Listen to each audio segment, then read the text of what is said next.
NEET में जो biotechnology की एप्लीकेशंस बार बार पूछी जाती है वो है बीटी कॉटन। लेकिन क्या आपको पता है इस जेनेटिकली मॉडिफाइड प्लांट ने फार्मिंग इंडस्ट्री को पूरी तरह बदल दिया था। आज की वीडियो को एंड तक देखना क्योंकि हम डिटेल में समझने वाले हैं बीटी कॉटन क्या है और कैसे बनता है, बीटी जीन्स का ओरिजिन बैसिलस thuringiensis से और कैसे ये जीन्स कॉटन को बॉलवर्म अटैक से रेजिस्टेंट बनाते हैं।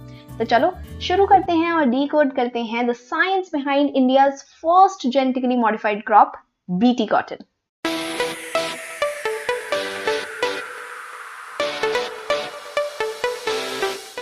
Biotechnology and its application. पिछले चैप्टर में हमने ये पढ़ा था कि कैसे आप बायोटेक्नोलॉजी की डिफरेंट टेक्निक्स यूज करके एक रिकॉम्बिनेंट डीएनए, रिकॉम्बिनेंट प्रोटीन या जेनेटिकली मॉडिफाइड ऑर्गेनिजम्स बना सकते हैं। करेक्ट। जिसने भी वो ढंग से कवर नहीं किया है you can go watch it. अभी मैंने ऊपर लिंक कर दिया है, you can go watch the entire playlist and आपको पूरा चैप्टर समझ आ जाएगा। अब हमने जब बना लिए genetically modified organisms, genetically modified proteins, हमने कुछ रिकॉम्बिनेंट प्रोटीन बना लिया, ठीक है, लेकिन उसका फायदा क्या है? इतना हमने अपना सर दुखाया ये सब कुछ टेक्निक्स यूज करके एक रिकॉम्बिनेंट प्रोटीन बनाने के लिए, लेकिन उसका कुछ फायदा भी तो होना चाहिए, है ना। लार्ज स्केल पे भी बना दिया था हमने, तो लार्ज स्केल पर बना के कमर्शियलाइज भी कर रहे हैं, तो कमर्शियलाइज कर रहे हैं तो कोई तो फायदा हो रहा होगा, तभी कमर्शियलाइज कर पा रहे हैं। इस चैप्टर में हम वही पढ़ने वाले हैं। बायोटेक्नोलॉजी की सारी एप्लीकेशंस कहाँ रियल लाइफ में आपके बायोटेक्नोलॉजी के जो प्रोडक्ट्स बन रहे हैं वो आप यूज कर सकते हैं। तो कुछ एप्लीकेशंस मैंने यहाँ पर नोट डाउन कर दी हैं जो आप पढ़ सकते हैं। क्या है? First application is therapeutics. Therapeutics are medicine, therapy, drugs जैसे कि या हार्मोन्स या एंजाइम्स जो भी आपकी बॉडी को हेल्प कर रहे हैं हील होने में या एक पर्टिकुलर तरीके से होमियोस्टेसिस मेंटेन करने में, ठीक है। Second is diagnostics. अगर आपको कभी कोई डिजीज हो जाए तो उसको डायग्नोज करना सबसे पहला काम होता है। डिटेक्ट तो करें कि कौन सी डिजीज है। जैसे कोविड के टाइम पे we used RTPCR, we used ELISA जैसी टेक्निक्स ताकि हम डायग्नोज कर सके कि हाँ इस इंसान को डेफिनेटली कोविड है। Third is genetically modified crops for agriculture. ऐसी क्रॉप्स जिनका जीन जो है वो किसी तरीके से ऑल्टर कर दिया गया है ताकि आपको एक बेटर क्रॉप मिल सके, एक इम्प्रूव्ड क्रॉप मिल सके। Next is processed food. जैसे जैसे हमारी पॉपुलेशन बढ़ी है वी हैव ऑलरेडी नीडेड कि हमें ज्यादा फूड सप्लाई मिले, हम कम फूड से ज्यादा न्यूट्रिशन पा पाए, तो that is used for processed food. Then there is bioremediation, energy production and waste treatment. Since we produce mountains of waste, especially in India, तो उसकी ट्रीटमेंट करने के भी अच्छे तरीके हमारे पास होने चाहिए। करेक्ट। बायोटेक्नोलॉजी में आज जो रिसर्च हो रही है वो मेनली 3 एरियाज में हो रही है, ठीक है। First is to provide best catalyst in the form of improved organism. वो माइक्रोब्स हो सकते हैं, वो कोई प्योर एंजाइम हो सकता है, वो कोई प्लांट हो सकता है, वो कोई एनिमल हो सकता है, कुछ भी हमें एक इम्प्रूव्ड वेराइटी मिल रही है एक पर्टिकुलर ऑर्गेनिज्म की। सेकेंड इज एक ऑप्टिमल कंडीशन बनाना इंजीनियरिंग के थ्रू जिसकी हेल्प से आप उस कैटलिस्ट को जो इम्प्रूव्ड ऑर्गेनिज्म बना रहा था उसको ग्रो करा सकें, ठीक है। उस वहां पर एक ऐसी स्टेराइल कंडीशंस मेंटेन करना, उनको ऐसे प्रोडक्ट्स देना, ऐसी मशीनरी देना जिसकी हेल्प से हम वो इम्प्रूव्ड ऑर्गेनिजम्स बना सकें। Third is downstream processing. Obviously downstream processing में आप क्या करते हैं? डाउनस्ट्रीम प्रोसेसिंग में आप ये कोशिश करते हैं कि आप एक प्योरिफाइड और कंपाउंड निकलवा सके। प्योरिफाइड प्रोटीन हो सकता है, प्योरिफाइड आपका ऑर्गेनिक कंपाउंड हो सकता है, कोई हार्मोन हो सकता है, कोई एंजाइम हो सकता है, कुछ भी हो सकता है। You just need a purified thing जो आप बाहर निकालें और उसके बाद आप उसको यूज कर सकते हैं डिफरेंट वेज में, जो हम अपने इस चैप्टर में डिटेल में पढ़ेंगे। आज की वीडियो का मेन मकसद है कि हम बीटी कॉटन के बारे में जान सकें। बीटी कॉटन के बारे में जानने से पहले I want you to know about why we produce genetically modified organism specially in agriculture. तो एग्रीकल्चर में जब हम एप्लीकेशन पढ़ते हैं तो 2 चीजें आती हैं। एक तो हम जेनेटिकली मॉडिफाइड ऑर्गेनिज्म बनाए हैं हमने, तो एक हम बीटी कॉटन के बारे में डिटेल में पढ़ेंगे कि हम पेस्ट रेजिस्टेंट प्लांट्स के बारे में पढ़ेंगे। Pest resistant plants will cover in the next video. इस वीडियो में will cover BT cotton. But why did we have the need to produce these genetically modified crops, ठीक है। तो मेन एग्रीकल्चर का फंक्शन क्या होता है कि आपको फूड प्रोडक्शन करनी है। Especially with growing population, you need more food production. So to increase food production, there are 3 main ways. One of the ways is कि आप pesticide, insecticide, herbicides, fertilisers, weedicides ये सब यूज करें ताकि आप अपनी फूड प्रोडक्शन को increase कर सकें। और ये सब यूज किया गया था जब हमारे पास आया था green revolution in the world. तो father of green revolution, scientist के नाम आपको याद होने चाहिए, कभी कभी पूछ लेते हैं नीट एग्जाम में। Father of green revolution is Norman Ernest Borlaug. लेकिन इंडिया में father of green revolution is S Swaminathan. In India, very very important, India में फादर ऑफ ग्रीन रेवोल्यूशन कौन थे? एस स्वामीनाथन। मेन फंक्शन क्या था ग्रीन रेवोल्यूशन का, फायदा क्या था, मतलब क्या कराना चाहते थे वो ग्रीन रेवोल्यूशन से? Is they wanted to increase food production because हमारी पॉपुलेशन जो है वो शूट अप कर रही थी बहुत ज्यादा। एंड ऑब्वियसली बिकॉज वो ग्रीन रेवोल्यूशन आए उसकी वजह से हमारी फूड प्रोडक्शन ऑलमोस्ट ट्रिपल हो गई थी। तो it helped. How did it help? Because we were using improved crop varieties. हमने क्रॉप की जो वेराइटी थी वो हमने वाइल्ड टाइप की जगह हमने हाइब्रिड्स यूज करने शुरू कर दिए which were better. Then there were better management practices as well. उस क्रॉप को मैनेज करना, हार्वेस्ट के बाद मैनेज करना क्रॉप को, वो सब कुछ बेटर हो गया था। थर्ड चीज जो बहुत ज्यादा यूज करी जा रही थी ग्रीन रेवोल्यूशन के टाइम पर वाज एग्रोकेमिकल्स, यानी कि फर्टिलाइजर्स एंड पेस्टिसाइड्स बहुत ज्यादा अमाउंट में यूज करे जा रहे थे। और आजकल हम उसी चीज से दूर भागने की कोशिश कर रहे हैं। क्यों? बिकॉज वी हैव हर्ड कि बहुत बार ऐसा होता है कि पेस्टिसाइड्स, इंसेक्टिसाइड्स, हर्बिसाइड्स, वीडिसाइड्स ये सब जो है वो स्प्रे करे जाते हैं हमारी क्रॉप्स के ऊपर। And because they are spread, जब आप उनको हार्वेस्ट करते हैं और उसके बाद आप अपने घर पे लेके आते हैं, अगर आप उन्हें ढंग से ना धोएं तो वो पेस्टिसाइड्स आपकी बॉडी के अंदर जाके हार्मफुल इफेक्ट शो कर सकते हैं। इसलिए always wash your fresh produce जैसे कि वेजिटेबल्स, फ्रूट्स ढंग से, बहुत अच्छे तरीके से, और you can soak them in vinegar water for like 5 minutes and then eat them. It's very very important. ठीक है, तो एग्रोकेमिकल्स जो हैं हम उनसे दूर भागने की कोशिश कर रहे हैं। तो इसी की वजह से आजकल इफ यू नो, अगर आपने आज दुनिया में थोड़ा बहुत देखा हो, थोड़ी बहुत शॉपिंग करी हो, ग्रोसरी शॉपिंग अपने पेरेंट्स के साथ या अपने पेरेंट्स के लिए, तो you have must have realise कि आजकल ऑर्गेनिक नाम करके बहुत सारी चीजें बिक रही हैं, थोड़े से हायर प्राइस पे बिक रही हैं, लेकिन ऑर्गेनिक बहुत चल रहा है। तो ऑर्गेनिक क्या होता है एक्चुअली में? ऑर्गेनिक एग्रीकल्चर इज बेसिकली जब आप केमिकल्स नहीं यूज करते हो, आप बायो फर्टिलाइजर्स, बायो पेस्टिसाइड्स या बायो कंट्रोल एजेंट्स यूज करते हो अपनी क्रॉप को ग्रो करने के लिए। बायो फर्टिलाइजर्स में मन्योर यूज कर सकते हो आप। बायो कंट्रोल एजेंट्स में आप जैसे अगर आपकी क्रॉप को खराब करने वाले रैट्स हैं बहुत ज्यादा, तो आप क्या वहां पे स्नेक छोड़ देते हो, तो स्नेक रैट को खा जाएगा और स्नेक तो वापस निकल ही जाएगा वहां से, स्नेक ने कौन सा क्रॉप खा जानी है आपकी, है ना। तो बायो कंट्रोल एजेंट्स यूज कर सकते हो, पर उससे आपकी जो फूड की प्रोडक्शन है वो बहुत ज्यादा नहीं होती है। आप पेस्टिसाइड यूज नहीं कर रहे हो लेकिन आपकी फूड की जो प्रोडक्शन है वो ज्यादा नहीं है, लेकिन हमें तो फूड की प्रोडक्शन भी ज्यादा चाहिए। तो ये सब मद्देनजर रखते हुए हमने इवेंचुअली बनाए जेनेटिकली मॉडिफाइड क्रॉप्स, ताकि हम एग्रीकल्चर में बहुत ज्यादा एडवांसमेंट ला सके। और ये जेनेटिकली मॉडिफाइड ऑर्गेनिजम्स भी कहते हैं हमें, जीएमओ। क्या होते हैं जेनेटिकली मॉडिफाइड ऑर्गेनिज्म? कोई भी प्लांट, कोई भी माइक्रोब, कोई भी फंजाई, एनिमल्स जिसके जीन जो है वो ऑल्टर किए गए हैं with the help of manipulation and biotechnological techniques. ठीक है, जीन मॉडिफिकेशन किस तरीके में हो सकती है? हम क्रॉप को ज्यादा टॉलरेंट बना सकते हैं एबायोटिक स्ट्रेसेस से। ठीक है, तो एबायोटिक स्ट्रेसेस से बचाने के लिए हो सकता है कि बहुत ज्यादा अगर गर्मी हो जाए, बहुत ज्यादा सर्दी हो जाए, ड्राउट आ जाए यानी कि पानी ही ना हो, बहुत ज्यादा सॉल्टी कंडीशन हो, तो उसमें क्रॉप जो है वो खराब ना हो। सेकंड हम क्या कर सकते हैं? Genetic modification. हमने रिलायंस जो है वो केमिकल पेस्टिसाइड पर कम कर दी। कैसे? बिकॉज हमने पेस्ट रेजिस्टेंट क्रॉप ही बना दी। तो अब आपको पेस्टिसाइड स्प्रे करने की जरूरत नहीं है अपने क्रॉप पे, आपने क्रॉप के अंदर ही ऐसी जेनेटिक मॉडिफिकेशन कर दी कि भैया वो खुद से पेस्ट से रेजिस्टेंट है। ठीक है, third is it helps to reduce post harvest losses. Post harvest losses क्या होते हैं कि आपने हार्वेस्टिंग करके स्टोरेज करते हो। आप स्टोरेज में कई बार ऐसा होता है कि आपके जो प्रोड्यूस है वो खराब हो सकता है, क्योंकि ऑब्वियसली एक पॉइंट के बाद वो खराब होना शुरू हो ही जाता है। अगर आप थोड़े टाइम के लिए अपने घर पे भी सब्जी ला के रख दो और उसको यूज ना करो 2 हफ्ते तक, तो वो भी खराब होना शुरू हो जाएगी। अगर आपने उसको फ्रिज में भी नहीं रखा हुआ तो, है ना, हफ्ते में खराब हो जाएगी फिर तो that is post harvest losses. वो भी आप रिड्यूस कर सकते हो जेनेटिक मॉडिफिकेशन की हेल्प से। नेक्स्ट आप इंक्रीज कर सकते हो प्लांट्स की efficiency to take minerals from the soil, यानी कि जितना भी मिनरल सॉइल में प्रेजेंट है उसी को वो एक एफिशिएंट लेवल तक यूज कर सके। इससे आप early exhaustion of fertility of the soil भी प्रिवेंट कर सकते हो ताकि सॉइल की फर्टिलिटी कम ना हो।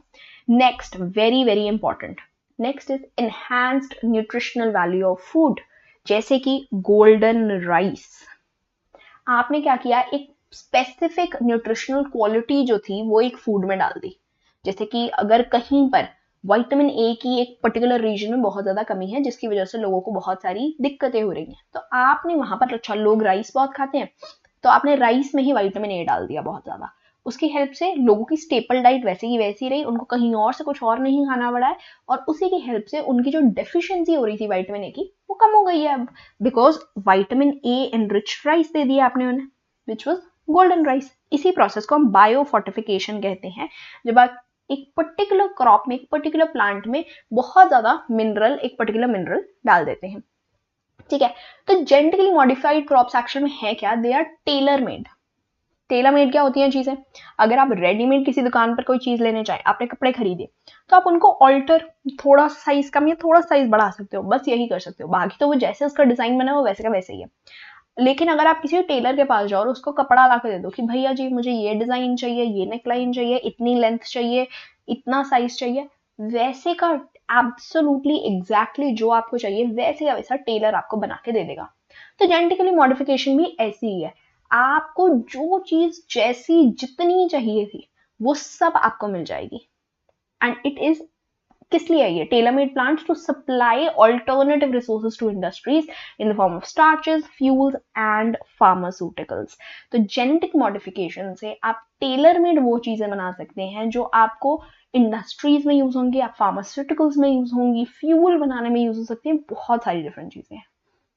आज का जो हमारा फाइनल मकसद था जो हमने पढ़ना है, दैट इज बीटी कॉटन। ठीक है, it is a pest resistant crop जिसकी हेल्प से आपको केमिकल पेस्टिसाइड नहीं यूज करने पड़ेंगे। ठीक है, तो बीटी क्या है एक्चुअल में, BT is bacillus thuringiensis, it is actually a bacteria. तो ये बैक्टीरिया खुद से, सॉइल बैक्टीरिया होता है, सॉइल में होता है ये, और ये प्रोड्यूस करता है कुछ प्रोटीन्स जो कि कुछ इंसेक्ट्स को मार सकते हैं। कौन से इंसेक्ट्स को मार सकते हैं, टोबैको बॉलवर्म को, बडवर्म को, आर्मी वर्म को, बीटल्स को, फ्लाइज को एंड मस्कीटोज को। ये तीनों अलग अलग ऑर्डर्स से बिलोंग करते हैं। ऑर्डर्स क्या, जैसे kingdom, phylum, class, order, genus, class, order, family, genus, species, ये पढ़ा था हमने बायोलॉजिकल क्लासिफिकेशन में, उसी के बारे में हम बात कर रहे हैं। तो डिफरेंट ऑर्डर्स हैं, जैसे लेपिडोप्टेरेंस जो होते हैं, they are tobacco budworm, army worm, coleopterans beetles होती हैं, एंड डिप्टेरेंस में हमारे पास फ्लाइज एंड मस्कीटोज आ सकते हैं। इन सबको किल कर सकता है ये बैक्टीरिया हमारा, bacillus thuringiensis। Why, because it can produce some toxins जो कि इन मस्कीटोज को या इन फ्लाइज, बीटल्स, बडवर्म्स को जाकर खत्म कर देती है। कैसे कर देती है, तो बैसिलस thuringiensis बेसिकली प्रोटीन्स बना रहा है। ये प्रोटीन क्रिस्टल्स जो है वो बनाए जाते हैं एक particular phase of their growth में, और ये जो क्रिस्टल्स हैं they actually produce toxins which are insecticidal, यानी कि इंसेक्ट्स को मार सकती हैं ये प्रोटीन के क्रिस्टल्स, जिसको हम बीटी टॉक्सिन या एंडोटॉक्सिन भी बोलते हैं। ठीक है, but these are not active toxins, ये टॉक्सिन्स जो हैं they R inactive.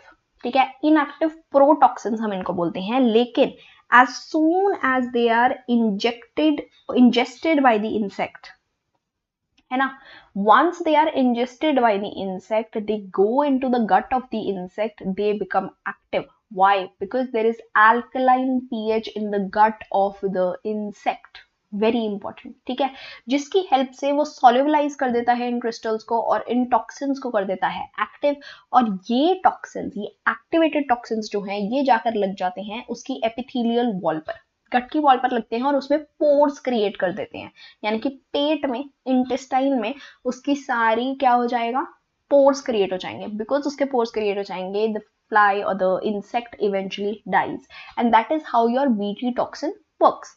This is the microbe. यहाँ पे अभी प्लांट का हमने कोई रोल नहीं देखा। ठीक है, अब इससे बिकॉज स्वेलिंग हो गई, लाइसिस हो गई, द इंसेक्ट विल डाई। हमने क्या किया, हमने सोचा कि यार ये बैसिलस thuringiensis का अगर जीन हम डाल दें अपने प्लांट्स के अंदर तो हमारा प्लांट भी ये कर सकता है। जैसे ही कोई इंसेक्ट आएगा प्लांट को खाने के लिए, वो प्लांट वो जैसे ही खाएगा उसके अंदर ये क्रिस्टल जाएंगे टॉक्सिन के, वो टॉक्सिन्स जैसे ही इसके गट में जाएंगे दे विल प्रोड्यूस स्पोर्स और वो इंसेक्ट वहां ही मर जाएगा, हमारी क्रॉप जो है वो खराब नहीं होगी। तो उसके लिए हमने क्या किया, जो हमने पिछले चैप्टर में पढ़ा था वही किया। हमने क्या किया, जीन निकाला जो कि ये प्रोटॉक्सिन्स बना रहा था। तो जो जीन ये प्रोटॉक्सिन्स बनाता है इन बैसिलस thuringiensis, इस जीन को हम बोलते हैं क्राई जीन, CRY जीन। इसके भी अलग अलग टाइप्स होते हैं, ये भी आगे मैं बताऊंगी। हमने क्या किया, क्राई जीन निकाला, ठीक है, उसको रिसर्च रिस्ट्रिक्शन एंडोन्यूक्लियस से हमने कट करवाया और वैसे ही हमने टीआई प्लाज्मिड वेक्टर जो कि एग्रोबैक्टीरियम ट्यूमिफिसेंस में था, है ना, वहां पर भी हमने सेम कट लगाई टीडीएनए वाली जगह पे, ठीक है। उसके बाद हमने क्या करा दिया, हमने इसको करा दिया लाइगेशन। लाइगेशन कराने के बाद हमारे पास रिकॉम्बिनेंट डीएनए वाला टीआई प्लाज्मिड बन गया है। ये हमने इंट्रोड्यूस करा दिया इन द एग्रोबैक्टीरियम ट्यूमिफिसेंस। अब हमारे पास जो टीआई प्लाज्मिड है एग्रोबैक्टीरियम ट्यूमिफिसेंस में, वो कौन सा है, रिकॉम्बिनेंट डीएनए वाला है। ये हमने फिर एंटर करवा दिया प्लांट सेल में, because agrobacterium tumefaciens can easily enter the plant cell, ये तो हमें पता ही है। As soon as it entered the plant cell, इसने लाइगेशन कर ली with the chromosomal material. The plasmid either ligated with the chromosome material of the plant cell या plasmid ने खुद से ही replication शुरू कर दिया और उससे अपने बना दिए प्रोटॉक्सिन्स, ठीक है। जो प्रोटॉक्सिन्स आपके उधर बन रहे थे in the bacillus thuringiensis cell में बन रहे थे, वही प्रोटॉक्सिन्स अब आपके प्लांट सेल में बनने लग गए। और जैसे ही इंसेक्ट ने वो प्लांट सेल इंजेस्ट किया अपने अंदर, ये प्रोटॉक्सिन जो है वो अल्कलाइन पीएच के अंदर एक्टिव फॉर्म में कन्वर्ट हो गए इंसेक्ट के गट में, और इंसेक्ट के गट में उन्होंने स्वेलिंग और लाइसिस कॉज कर दी, जिसकी वजह से इवेंचुअली द इंसेक्ट डाइड। यही तो हम करना चाहते थे, इंसेक्टिसाइड्स का यही फंक्शन होता है ना। तो हमने स्प्रे करने की जगह इंसेक्टिसाइड, हमने प्लांट को ही इंसेक्टिसाइडल प्रोटीन्स बनाने के लिए मजबूर कर दिया विद जेनेटिक मॉडिफिकेशन, ठीक है। So the toxin is coded by which gene, very important, the cry gene which forms the cry protein, ठीक है। अब डिपेंड करता है कि आप कौन सा क्राइजीन उठा रहे हो, बेस्ड ऑन कि आपको कौन से इंसेक्ट को मारना है, मतलब कि आपकी क्रॉप कौन से इंसेक्ट से ज्यादा इन्फेक्ट होती है और आपकी क्रॉप भी कौन सी है, ठीक है। So there are different types of cry genes also. One is CRY1AC and CRY2AB, CRY1AC and CRY2AB। ये क्या करता है, ये cotton bollworms which are a type of insects, इनको कंट्रोल करने में हेल्प करता है।